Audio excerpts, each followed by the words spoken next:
కేంద్రం ఏపీకి విడుదల చేసిన బడ్జెట్పై బీజేపీ అధికార ప్రతినిధి భానుప్రకాష్ రెడ్డి హర్షం వ్యక్తం చేశారు. శనివారం తిరుపతి ప్రెస్ క్లబ్లో మీడియా ముందు భాజపా నాయకులు అజయ్ కుమార్, పొన్నగంటి భాస్కర్, వరప్రసాద్, ముని సుబ్రహ్మణ్యం, డాక్టర్ దగ్గుపాటి, శ్రీహరిరావులతో కలిసి భానుప్రకాష్ రెడ్డి మాట్లాడుతూ రైతు, యువత, కార్మికులందరూ మెచ్చేలా కేంద్ర బడ్జెట్ ఉందని కొనియాడారు. మధ్యతరగతి కుటుంబాలకు వార్షిక ఆదాయం 12 లక్షల వరకు ఇన్కమ్ ట్యాక్స్కు మినహాయించడం పట్ల హర్షం వ్యక్తం చేశారు. ఈ బడ్జెట్ బ్రీఫింగ్ మీద కమిటీని ఏర్పాటు చేయడం జరిగిందన్నారు. కన్వీనర్గా తనతో పాటు నాగభూషణం, వేణుగోపాల్ మరియు 8 మంది ఎమ్మెల్యేలు, 3 ఎంపీలు ఈ నెల 19వ తేదీ స్థానిక ఉదయ్ ఇంటర్నేషనల్ నందు బడ్జెట్ బ్రీఫ్ పై సమావేశం అవుతామన్నారు. అశోక్ గారు బీజేపీ యువ నాయకులు.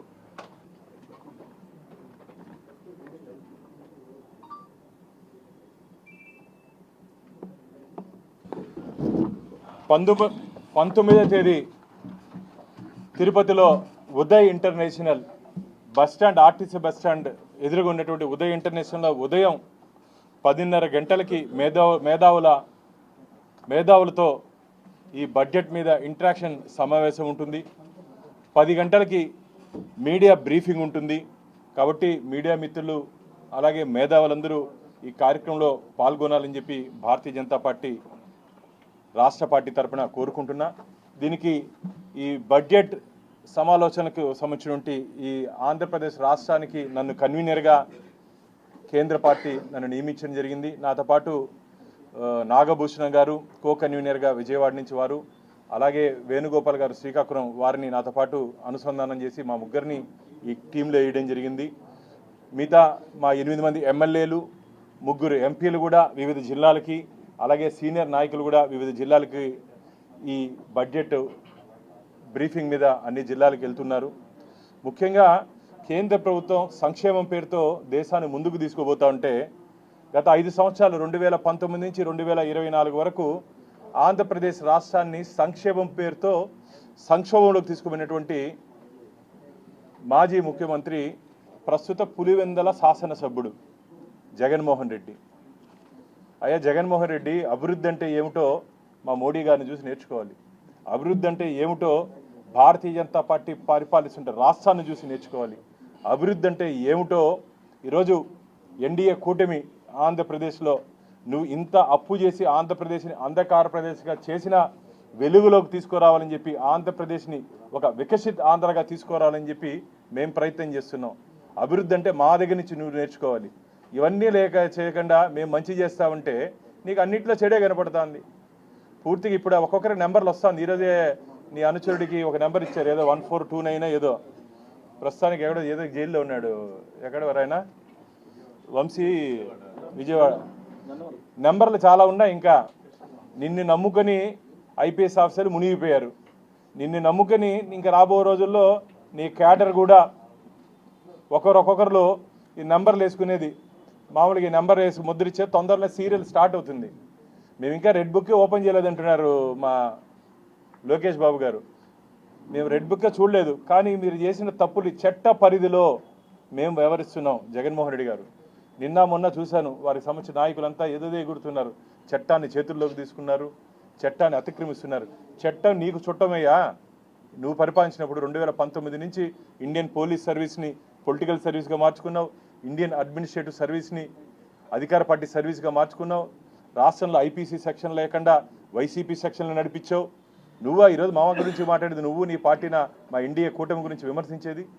నువ్వు చేసిన అక్రమ అరెస్టులు, నువ్వు చేసినటువంటి దౌర్జన్యాలు భారతదేశంలో ఏ రాష్ట్ర ముఖ్యమంత్రి కూడా చేసినటువంటి సందర్భం లేదు.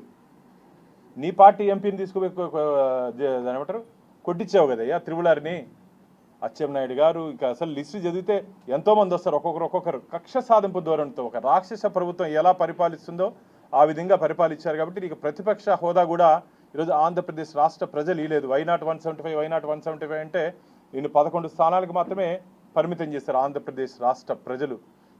ఇది ఆంధ్రప్రదేశ్ ప్రజలు ఓటు అనే ఆయుధంతో మొన్న జరిగినటువంటి ఎన్నికల్లో జగన్మోహన్ రెడ్డి ప్రభుత్వం మీద, జగన్మోహన్ రెడ్డి మీద ఏ విధంగా వ్యతిరేకత ఉందో వారు ఓటు అనే ఆయుధంతో చూపించారని చెప్పి నేను తెలియజేస్తూ, ఈ కేంద్ర బడ్జెట్ మీద అనేక ప్రశంసలు.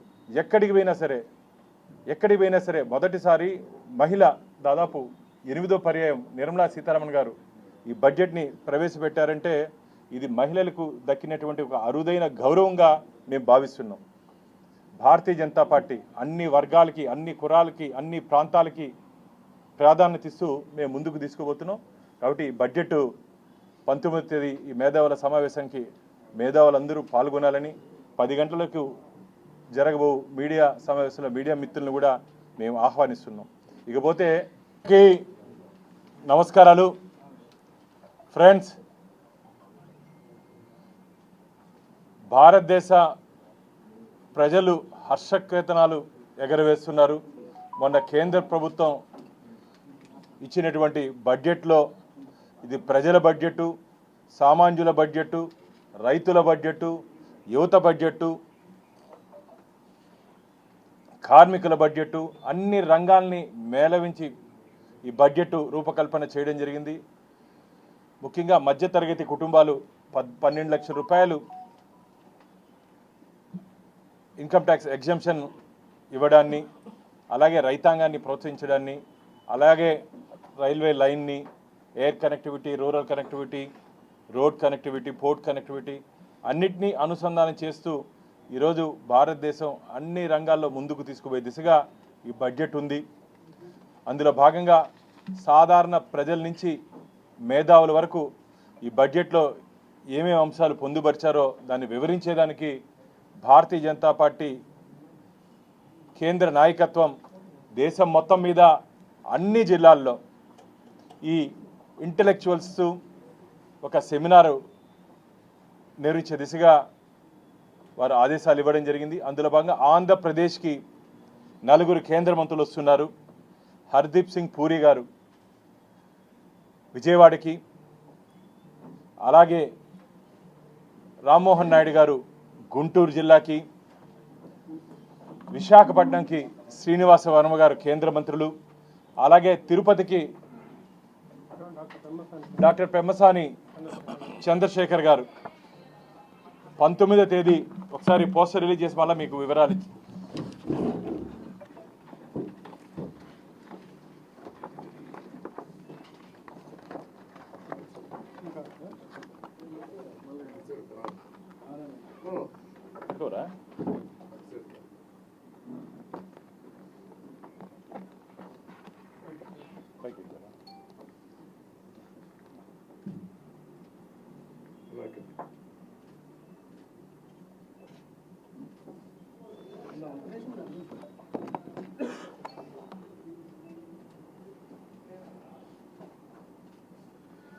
ఓకేనా. అధికార మదమెక్కి నోటికి వచ్చినట్టు మాట్లాడుతున్నాడు. నోరు అదుపులో పెట్టుకో మిస్టర్ రేవంత్ రెడ్డి. అహంకారం నెత్తికెక్కిందా నీకు? కులం గురించి మాట్లాడతావా? ప్రధానమంత్రి కులం గురించి మాట్లాడతావు నువ్వు? తేలి సామాజిక వర్గం ఎప్పుడయ్యా? గుజరాత్లో 1994లో అది తేలి సామాజిక వర్గం బీసీలో చేర్చారు. ఆ రోజు నరేంద్ర మోడీ గారు ఎక్కడున్నారయ్యా? ఎక్కడున్నారు చెప్పు రేవంత్ రెడ్డి గారు? 1994లో నరేంద్ర మోడీ గారు ఎక్కడున్నారు? మామూలు సాధారణంగా అసలు ముఖ్యమంత్రి కాదు వారు, ఎమ్మెల్యే కూడా కాదు, రాజకీయ జీవితంలో కూడా వారు రాలేదు. 1994లో 1999లో ఓబీసీ నేషనల్ దీంట్లో కమిషన్ దీంట్లో కలిపారు వాళ్ళు. ఆ రోజు ఎక్కడున్నారు నరేంద్ర మోడీ గారు? తెలిసి మాట్లాడుతున్నావా? కావలసిగానే మదమెక్కి మాట్లాడుతున్నావా? వెంటనే మొత్తం బీసీ సామాజిక వర్గానికి అందరికీ రేవంత్ రెడ్డి క్షమాపణ చెప్పాలని చెప్పి భారతీయ జనతా పార్టీ డిమాండ్ చేస్తూ ఉంది. నేను తమాషా అనుకుంటున్నావా? ముఖ్యమంత్రి అయిపోతే నీ ఇష్టం వచ్చినట్టు మాట్లాడచ్చు అనుకుంటున్నావా? ఆధారాలు ఏం ఆధారాలు ఉన్నాయా నీ దగ్గర? చూపించు, లేకపోతే రాజీనామా చేస్తావా? నిరూపించకపోతే రాజీనామా చేస్తావా రేవంత్ రెడ్డి గారు? నువ్వు మామూలుగా ముఖ్యమంత్రిని గౌరవంగా గారుని పిలుస్తాం మేము, కానీ నువ్వు ఆ అర్హత కోల్పోయావు. అధికార మదంతో కుర్చీలన్నీ పర్మనెంట్ కాదు రేవంత్ రెడ్డి, కుర్చీలన్నీ పర్మనెంట్ కాదు. ఈరోజు నువ్వు ఉంటావు, రేపు ఎవరు వేరే వాళ్ళు ఉంటారు. ఉన్నప్పుడు విషయ పరిజ్ఞానంతో మాట్లాడాలి. ఏదో వచ్చాం కదా అయిపోయినాం కదా అని చెప్పి నోటికి వచ్చినట్టు మాట్లాడితే మంచిది కాదు. వెంటనే రేవంత్ రెడ్డి క్షమాపణ చెప్పాలని చెప్పి భారతీయ జనతా పార్టీ డిమాండ్ చేస్తా ఉన్నాం. నోరు అదుపులో పెట్టుకో. లేకపోతే జరగబో పరిణామాలు కూడా చాలా తీవ్రంగా ఉంటాయి. ఇప్పటికే నీ ప్రభుత్వం తెలంగాణలో పూర్తిగా వైఫల్యం చెందింది. నువ్వు వైఫల్యం చెందావని చెప్పి ప్రజల నాడిని మూడ్ని డీవియేట్ చేయాలని చెప్పి ఇలా సంచలనమైనటువంటి మాటలు మాట్లాడుతున్నావని చెప్పి నువ్వు అనుకుంటున్నావు. ప్రజలు అసహించుకుంటున్నారు. సూర్యుని మీద ఉమ్మితే ఏమవుతుంది రేవంత్ రెడ్డి గారు? సూర్యుడి కింద నిల్చుకొని రేపు తెల్లారి ఉమ్ము తెలుస్తుంది. సూర్యుడి కింద నిల్చుకొని ఉమ్మితే ఏమవుతుందో రేపు తెల్లారి ఒకసారి ప్రాక్టీస్ అయ్యి తెలుస్తుంది, ఎక్కడ వస్తుంది ఎక్కడ పడుతుందో. కాబట్టి ప్రజలందరూ నిన్ను చేదరించుకుంటున్నారు, ప్రజలందరూ నిన్ను అసహించుకుంటున్నారు నీ మాటలకి నీ చేష్టలకి. ఇది మంచిది కాదు. ఆ తెలంగాణలో ఒకరు ఫామ్ హౌస్లో ఉంటారు, ఒకరు ఇట్లా పిచ్చి పిచ్చికి మాట్లాడుకుంటున్నారు. ఏం జరుగుతుందో అర్థం కావట్లేదు. వీళ్ళకి ఇప్పటికే ఢిల్లీ ప్రజలు బుద్ధి చెప్పారు. 3 సార్లు హ్యాట్రిక్ కొట్టింది వీళ్ళ పార్టీ, వీళ్ళ నాయకుడు 3 సార్లు 0. తెలంగాణలో కూడా రాబో రోజుల్లో తెలంగాణ ప్రజలు భారతీయ జనతా పార్టీ వైపు చూస్తున్నారు. మొన్న జరిగినట్టు ఢిల్లీ ఎన్నికల్లో డబుల్ ఇంజిన్ సర్కార్, రాష్ట్రంలో కేంద్రంలో ఒకే ప్రభుత్వం ఉంటే రాష్ట్ర అభివృద్ధి పదంలో పరిగెత్తుందని చెప్పి ఢిల్లీ ప్రజలు తీర్పిచ్చారు. దాదాపు 27 సంవత్సరాల తర్వాత భారతీయ జనతా పార్టీకి అఖండ మెజార్టీని ఇచ్చారు. కేజ్రీవాల్ని మా అభ్యర్థి ఓడగొట్టాడు, కేజ్రీవాల్ని. అలాంటి నాయకత్వ లక్షణాలతో ముందుకు పోటువంటి భారతీయ జనతా పార్టీ మా నాయకుడిని నువ్వు విమర్శిస్తావా? కులం పేరుతో అధికారం మదం పట్టింది నీకు. ఇది మంచిది కాదు. కాబట్టి భారతీయ జనతా పార్టీ వెంటనే క్షమాపణ చెప్పాలని చెప్పి మేము డిమాండ్ చేస్తున్నాం. మిత్రులారా, కేంద్ర బడ్జెట్ 2025-26 ఎన్ఆర్ఐసి సంబంధించినటువంటి టికెట్ల విషయంలో వారు ముఖ్యమంత్రి గారికి వినియోగించుకోవడం జరిగింది. ముఖ్యమంత్రి గారు దాన్ని సానుకూలంగా స్పందించి గతంలో ఇస్తున్నటువంటి టికెట్ని పరిధిని పెంచాలని చెప్పి సూచనాప్రాయంగా మాకు తెలపడం జరిగింది. ఇది మంచిది. ఎందుకంటే విదేశాల నుంచి వస్తున్నట్టు చాలామంది వారి కుటుంబ సభ్యులతో స్వామివారి దర్శనం చేసుకోవాలంటే అనేక ఇబ్బందులు పడుతున్నారు. కాబట్టి ఆ దర్శనాన్ని సులభతరం చేయడానికి మేము ఈ నిర్ణయం తీసుకున్నాం. ఇది అందరూ స్వాగతిస్తారు. లేదా గైడ్ లైన్స్ ఇవన్నీ ఏ విధంగా అనేది తొందరలోనే బోర్డులో చర్చించిన తర్వాత గైడ్ లైన్స్ బయట వస్తుంది. Thank you. Bharatiya Janata party జాతీయ నాయకత్వం పిలుపు మేరకు ప్రతి జిల్లాలో కేంద్ర మంత్రులతో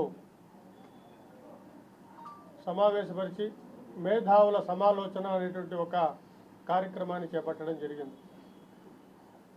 ఈ నెల 19వ తారీఖు ఉదయం 10 గంటలకు, బుధవారం ఉదయం 10 గంటలకు స్థానిక ఉదయి ఇంటర్నేషనల్ హోటల్ నందు మేధావుల సమావేశానికి కేంద్ర బడ్జెట్పై ప్రజలకు మరింత విస్తృతంగా వివరించడానికి కేంద్ర మంత్రివర్యులు, గ్రామీణాభివృద్ధి శాఖ మరియు సమాచార శాఖ సహాయ మంత్రులు డాక్టర్ పెమ్మసాని చంద్రశేఖర్ గారు విచ్చేస్తున్నారు.